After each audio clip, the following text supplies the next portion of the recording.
What's going on YouTube? Buddy Lee here, and today's video we're gonna go over how to modify a Bell and Carlson stock to fit a Savage bolt action rifle with a detachable box magazine and the bolt release forward of the trigger versus up here. Now this right here, as I said, is a Bell and Carlson. I ordered it through Red Hawk Rifles. It was $239. It is part number 2997-30, Savage Tactical Short Action. It's the A2 model, tan with black webbing. I'll quickly go over the statistics of this. Bell and Carlson, it's the Medalist A2, stock tan with black web, vertical grip, 2¼ inch wide beaver tail style forearm, which is this right here. Designed as a drop-in to fit for heavy barrel Savage short action rifles. Blind magazine style, top loading style, no detachable mags or hinged floor plate styles. New center feed inline feed. New center feed or inline feed, sorry. 4.40 center to center on the action screws. Free floating barrel. Full aluminum bedding block that extends from the grip to the front swivel stud. Dual front swivel studs to allow for bipod sling attachment. A Packmeyer decelerator recoil pad. It's got a length of pull of 13.5 inches and it weighs 3¼ pounds. Now, in my case, I have an 11 VT Savage, which has the bolt release as integrated in part of the trigger group, which is right here. It's got the bolt release here versus a lever that pushes down up here. So that was one thing I was concerned about. Another thing that I was worried about was the fact that this fits for, blind magazines only. It does not take hinged floor plates or detachable box magazines because there is no opening on the bottom to allow for that. Now, briefly, whenever you are ordering a stock for your rifle and it asks you what your action screw spacing is, that is simply, in this case here, here's your forward action screw, here's your rear action screw. You want to measure from center to center. In this case, that's 4.40, so that's why I chose that one. I already went ahead and installed the swivel stud mounted bipod on it. Simply, one, because it's easy. I don't think I need to show how to do that, and two, it just kind of helps with working on it. I did have a gun vise mount thing that I was borrowing from a coworker for quite some time now, but he had asked for it back because he's got the same rifle, as a matter of fact, but his is chambered in .223. He ordered the same stock, but his is black with black webbing, so he's using it to get his set up. So I received this in the mail, and the first thing I was worried about was getting the trigger group in, because I thought that with this little extra bit here that I would have to mill out a little bit of material right here. So I've already pieced most of this together, but I took it all apart for demonstration purposes. Now, in my case, this fit right in. It was a little tight, but it fit beautiful. Nice and flush. A little off right let me try to get a better view. I don't know if you can see that or not. It's a little elevated right here at the lip of that. But once you put your rear action screw in, it's going to tuck that in. One modification that I did have to do was, on this in particular trigger guard, you have a hole right here, which was not pre-drilled into the stock. I simply just took a very, very small drill bit, and you can use your pre-existing screw. Here's the screw that comes with the rifle. I just drilled a small enough hole, enough to get this to catch in there, and let's go ahead and install this. like I said, I just drilled a hole just big enough to get the tip of the screw started. And because this is fiberglass, it pretty much just cut its own threads in there. And you just need snug. You don't need tight with any of this stuff. And even if because there were no torque specs in the manual, you'll probably be able to get torque specs through Savage, but it's going to be a very, very, very small amount. I'm just doing a little snug. I don't want to strip anything here. So as I said, that slid right in. Different applications may vary. You may have to hone out a little bit, but this fiberglass is really, really easy to manipulate and to cut. Another thing is you have your rear action screw, okay, and that's going to go back in here. You're going to pull back your bolt release and fit that in there, like so.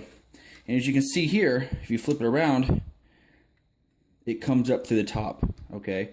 Now we'll go ahead and pull this out.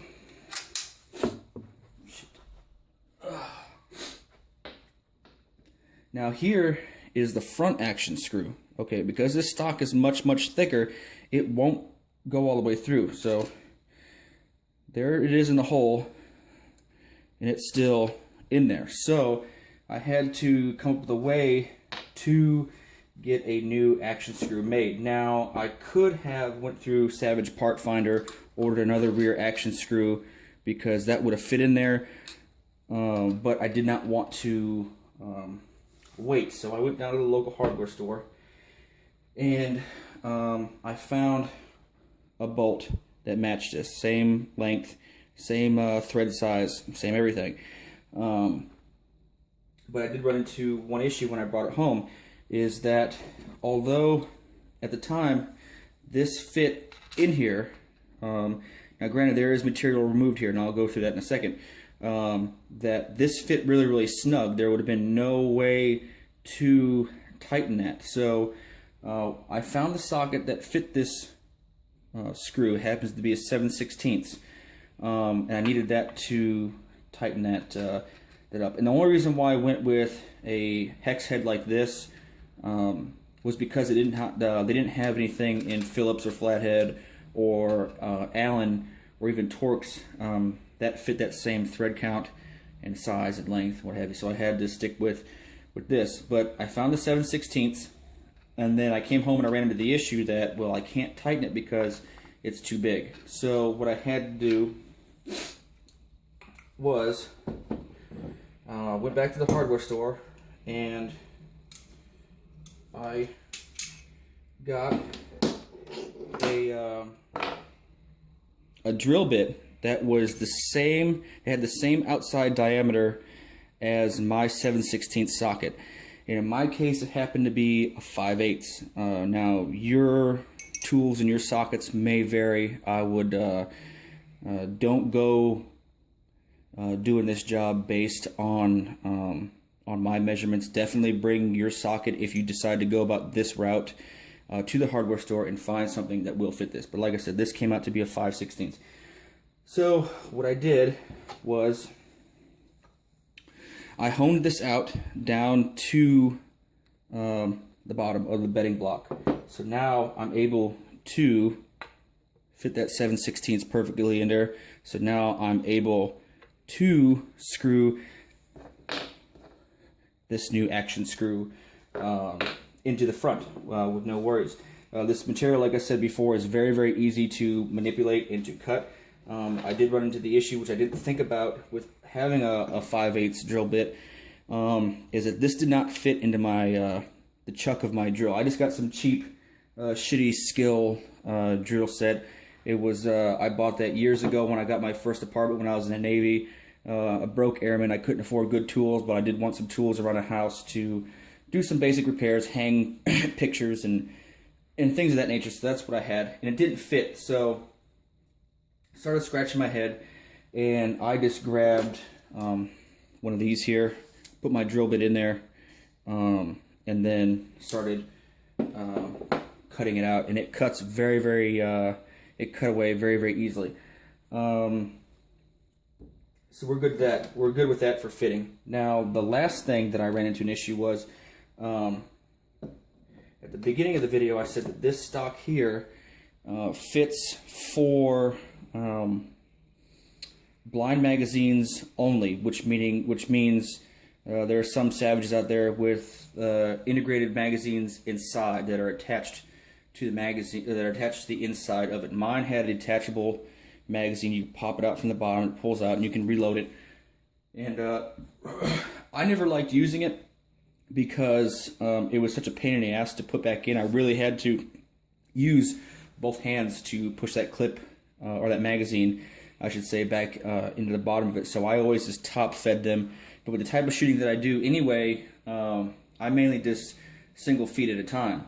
At first I wasn't going to use the parts to my box magazine, but the chamber and the throat is so deep in there that I didn't want to have to try to push the bullet in like this into the chamber, then lock the bolt. I just wanted to set the bullet on there and then use the top part of the magazine to help carry the bullet into the chamber.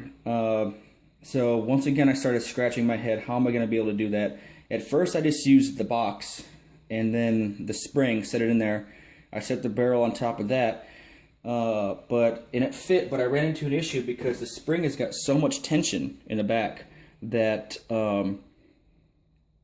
it would push this back end up. So every time that you'd pull the bolt back, this back end would lift up a little bit, and if you wanted to close the bolt, you'd have to take your thumb and push that down and then close the bolt, and I didn't want to do that every shot. So what I did was I went out and got some JB Weld, and I had some chopsticks in the utensil drawer. So I mixed me up a little bit of JB Weld and just made a nice little quite a liberal layer of JB Weld on the bottom. I covered the whole bottom, got a nice even coat, got in all the corners, and then I set the I put the spring inside of the box, and I put that inside of where it would go, and I got a big C-clamp, and hold on a second, let me get that for you.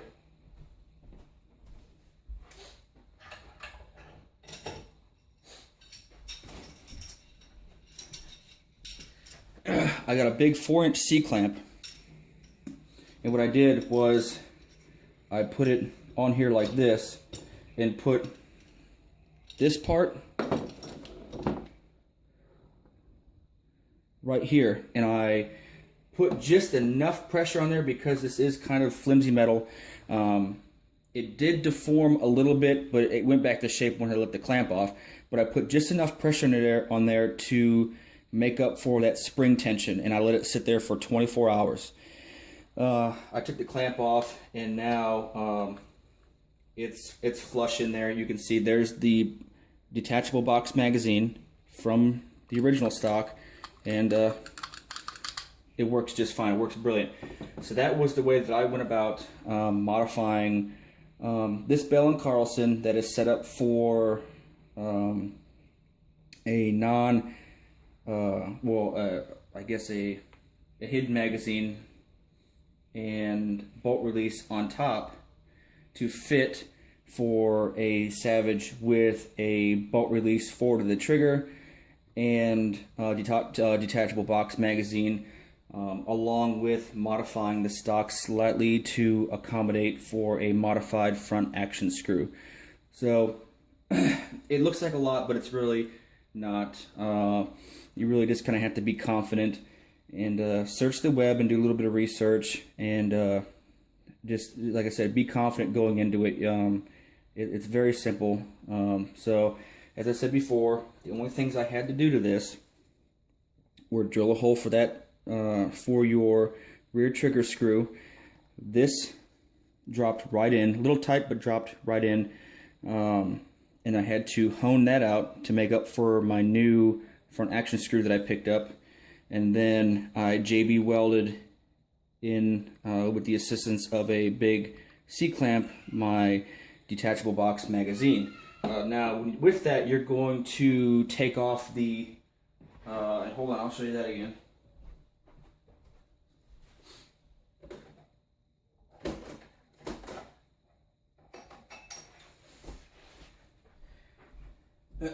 If you go that route, you're going to want to first of all pull your magazine off, and then pull your magazine out of the bottom of your original stock. You're going to pull this plastic piece off the bottom. This is your plate. This is what clips into the bottom of the manufacturer stock. You're just going to squeeze the box right here, and then kind of pull out this way, because it locks in on three sides, here, here, and here. So I squeezed it and then pulled it out that way. It does take a little bit of force, but it is possible. And then you can go about JB welding it, or, you know, find whatever way you need to secure it to the bottom of that, or don't bother with it at all and just single feed it. But like I said, in my application, everything is so deep in there that I would really have to be more or less, you know, grabbing the bullet and doing one of these the whole time. I didn't want to do that. I just wanted to drop the bullet in, lock the bolt, and go from there. So that's how I got this Bell and Carlson stock right here.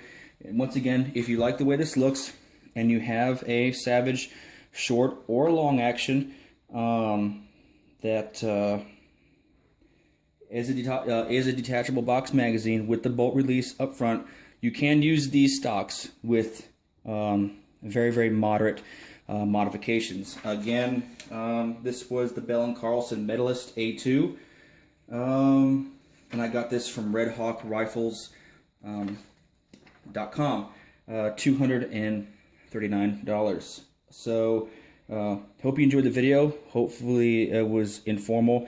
If you guys have any other ways about doing this, then go ahead and please feel free to leave those in the comment section below.